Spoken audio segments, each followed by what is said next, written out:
kung saan may masarap sa Lucena, pupuntahan natin yan. Ngayon nga ay nandito naman tayo sa Kawa Japanese Cafe at ang sinaserve nila dito ay Japanese foods. Talaga namang nagte-trending sila kaya dinadayo. Sino ba naman ang hindi mabibighani sa ganda ng paligid nila? Very Instagrammable, napaka-aesthetic. Kahit saang sulok ka mag-picture ay napakaganda ng view. Marami rin silang masasarap na pagkain dito. At syempre, umorder tayo ng bento, ramen at sushi. Pagka kasi usapang Japanese foods, yun lagi ang ino-order ko. Napakabilis ng serving nila. Dumating agad ang in-order namin. Kaya tara, montage muna.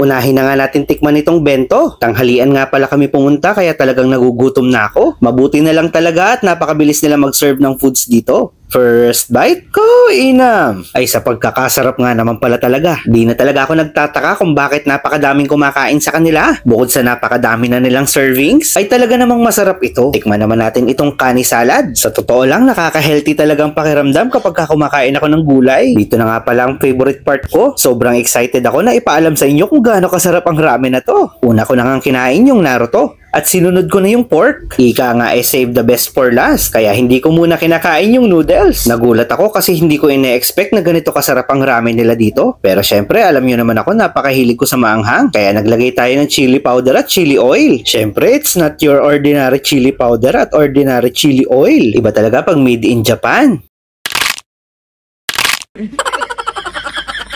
Sana okay lang si kuya. Sa dami ng umu-order sa kanila, kailangan niya talaga ng stretching. Balik tayo sa napakasarap na ramen na to. Well cook ang pork nito. Saktong-sakto lang din ang pagkakaluto sa noodles. At ang sabaw?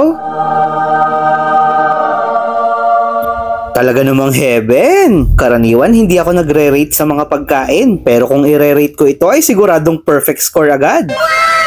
Sinet aside ko nga pala muna ang diet ko para sa ramen na to. Minsan talaga hindi mo mapigilang mapakain. Kung ganito ba naman kasarap ang kakainin mo palagi, siguradong hindi ka rin makakapag-diet. Saan nga ba matatagpuan ng Kawa Japanese Cafe? Pumunta lang kayo sa may Aliray Street, Barangay 5, Lucena City. Katabing-katabi lamang siya ng Alay Nazuri Aesthetics. Katapat ng Chachago. Kung ako sa inyo ay dumayo na kayo. Ibang level sa sarap ang mga pagkain nila dito. Matapos ko nga maubos ang ramen ay pumunta naman tayo sa sushi. Philadelphia Maki nga pala ang in-order namin. Ang pinaka-creaming sushi. Creamy!